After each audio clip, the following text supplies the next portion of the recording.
This video is sponsored by Hit Point Press's new project, Big Bad's Most Wanted, but more on that later. Hey, are you covered in more oil than those poor ducks from the Dawn commercials? Do you have an insane backstory that changes every time you step into the ring? お前はもう死んでいる。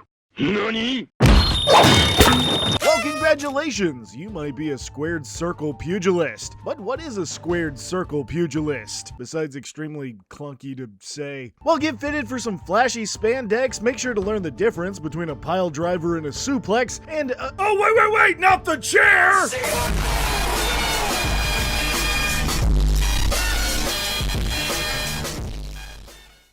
Welcome, ladies, gentlemen, or whatever your pronouns prefer, to the one and only marvel of muscularity, acropolis of athleticism, the pleasure house of pain, the squared circle!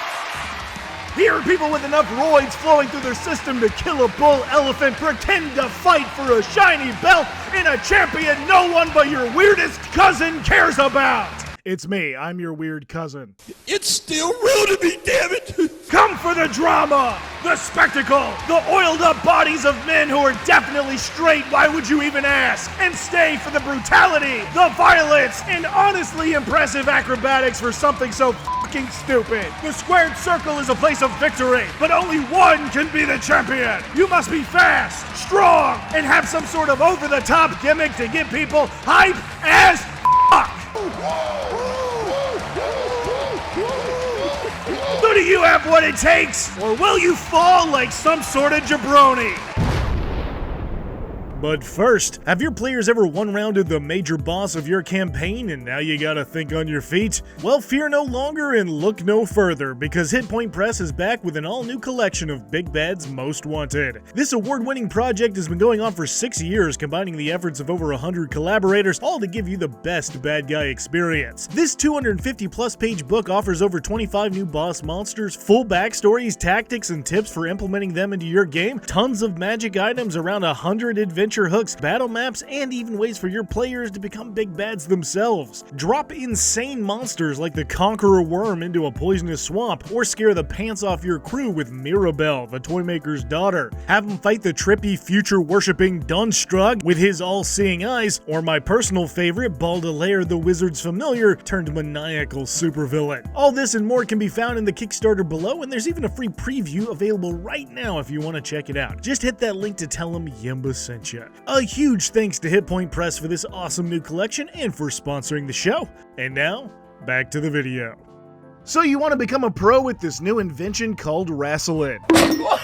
Well, to do that, you better start out as a pugilist. Pugilists are a new class added to D&D recently, and they're kind of a mix between monks, fighters, and barbarians all rolled into one. And while we can use certain weapons, we obviously prefer our fisticuffs. Now, anytime we make an unarmed attack, we can deal a D8 of damage instead of the normal damage with our fisticuff die. This die continues to get better as we level up, but allows us to deal as much damage as a longsword with nothing more than a...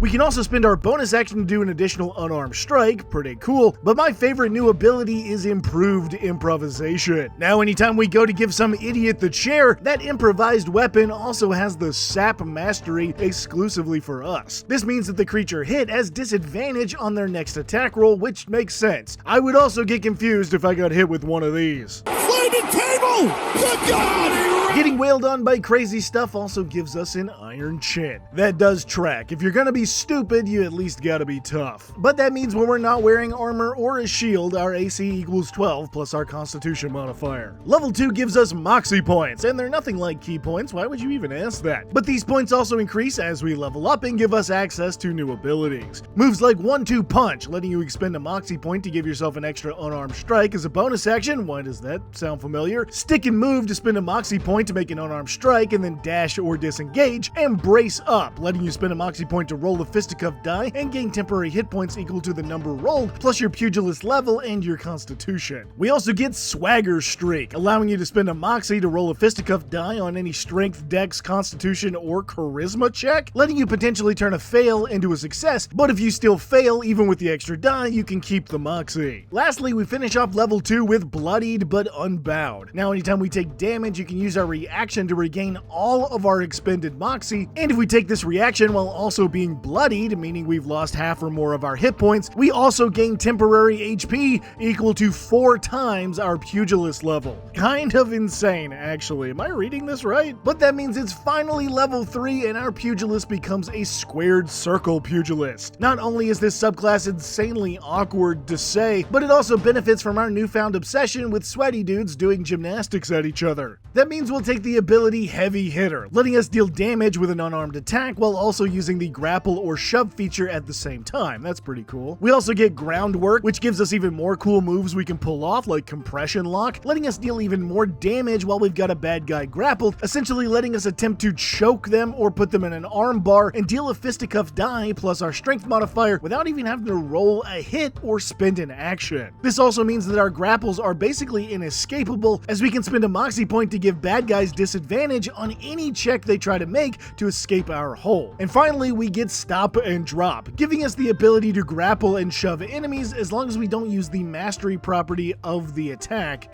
And I gotta say, this one's kind of confusing. I could talk about this for a while, but that's what it says, so there you go. For now, let's focus on our muscle mass, giving us proficiency in either athletics or acrobatics, or if we already have it, we gain expertise, which, I mean, look at us. This is peak male performance right here. That gang will get us all the way to level 4 with Dig Deep. Now, as a bonus action, we can give ourselves resistance to bludgeoning, piercing, and slashing damage, and ignore the effects of any levels of exhaustion, except for 6, obviously. That would mean we're dead. But anytime we use this feature, we also gain a level of exhaustion from it, as well as have to wait a day to do it again. Level 5 means extra attack for 2 attacks per round, 3 with a bonus action, or 4 with a 1-2 punch. Our fisticuff die also increases to a D10, so not only do our punches really fucking hurt, but you can also throw out a haymaker. This ability really lets you put your back into it, giving the punch just about everything we've got and expending a moxie point. If this attack lands, we deal max damage, no roll necessary, and actually get the moxie point back if the attack lands. However, the trade-off is rolling bad on these can quickly expend moxie points, so just be careful. Level 6 gives us Moxie Fueled Fist, an ability that allows us to punch ghosts because we want to, so now we can deal force damage on a hit instead of bludgeoning to get around resistances. And that brings us to everyone's favorite ability, Meat Shield. Like we're playing Gears of War, but with less guns and more guns. This ability lets us grapple a bad guy and then use their body as half cover. If a creature we aren't grappling misses us with an attack roll, we can then spend our reaction and a moxie point to force that attack to hit the grappled creature instead. It's unclear if the grappled creature has to be alive, however, so keep that in mind, but this ability is great for helping out with our abysmal AC. Level 7 is here, giving us yet another upgrade to Down But Not Out. Now each time we use our Bloodied But Unbowed feature while below half hit points, we can also deal our Constitution modifier plus our levels of exhaustion as extra damage. I have never seen a subclass use levels of exhaustion in this way, so that's pretty cool, but extra damage is extra damage, especially when these fights start getting really serious or someone hands the heel a microphone. Level 9 means we've graduated the School of Hard Knocks, giving us an extra 1d12 damage when we hit with an unarmed strike once per turn, or we can forego this damage to instead inflict yet another effect,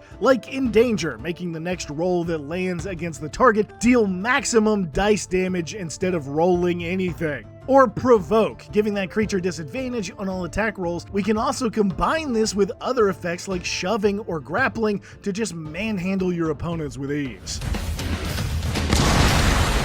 At level 10, we become Herculean, doubling your strength score for carrying capacity with Heavy Lifter. All rocks or objects are auto crits with Pillar Breaker, and our jump distance is also doubled with Unmatched Athlete. Hell yeah. But like the ultimate pro wrestler Taylor Swift once said, we can also shake it off. Now at the start of each of our turns, we can focus up to remove a level of exhaustion from ourselves for free, no action required, or into condition like blinded, charmed, deafened, frightened, paralyzed, poisoned, restrained, or stunned. How? I don't fucking know. You just kinda do it. Look at those pecs. Of course you can do that. Being paralyzed is a state of mind. Have you tried, Tren?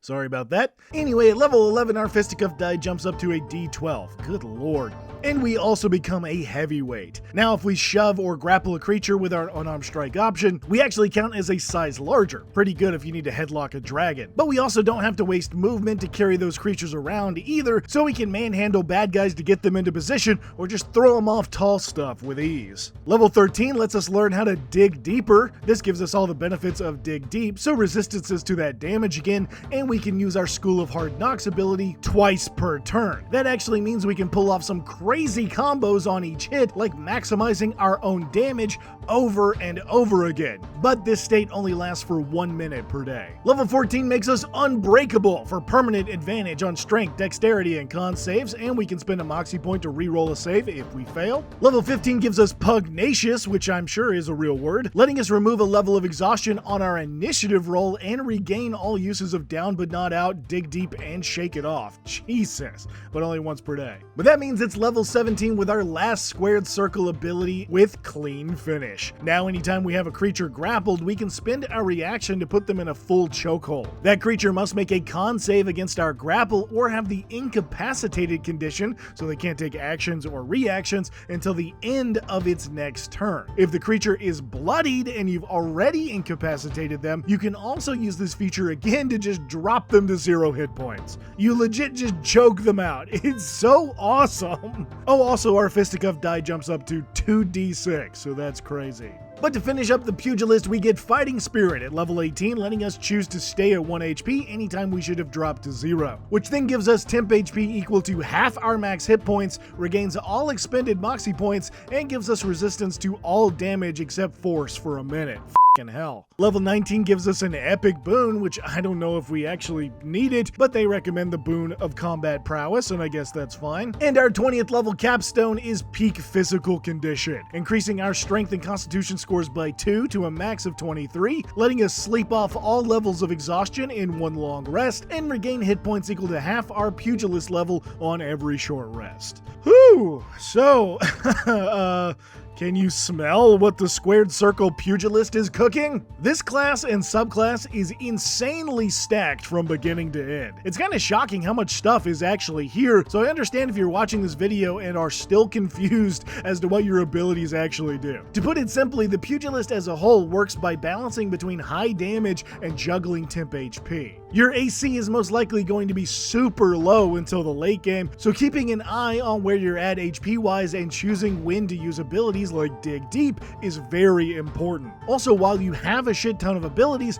most of them are just improvements on other abilities you got earlier in the subclass. So while the list seems really long, it's not too bad, but you may struggle to remember when you can or can't use one or the other. As far as the subclass, the squared circle is a wrestler's dream, letting you pull off a ton of fun grapple-based moves. You're like that one guy playing a fighting game that just figured out the grab button, so they spam that until you break your controller. However, while you do have ways to give other creatures disadvantage on your grapple checks, the fact that grappling is a straight DC instead of a contested check in 2024 may affect your ability to pull off some of these moves. Considering most everything you do is related to binding an opponent and socking them in the ribcage, locking up bad guys as soon as possible is a must. However, you excel at controlling space and getting in close to make sure your opponent can't get away. Holding on to a bad guy while your teammates wail on them is awesome, and the amount of damage you can do is actually pretty staggering. Your fisticuffs die is huge from the start and continues to get better, but adding extra d12s and the free damage from your compression lock and you're on par or better than most marshals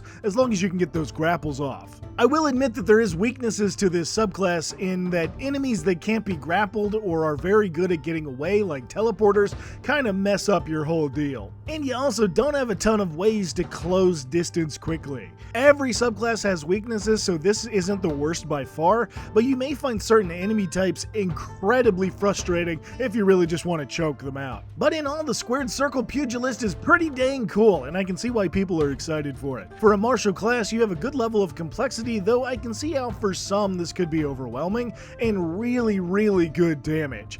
I've tried doing the math on this one to see if you're broken, and I think you're somewhere along the lines of what the new Berserker can crank out per turn, so that's fine. Just be ready to beat up anyone who dares question whether this sport is fake. So if you've ever had to stop mid-combat to pick a diabolical wedgie, need to find a roid dealer in the Sword Coast who works under the table, and can't wait to somehow transition beating up sweaty dudes into an acting career, guess what? You might be a squared circle pugilist.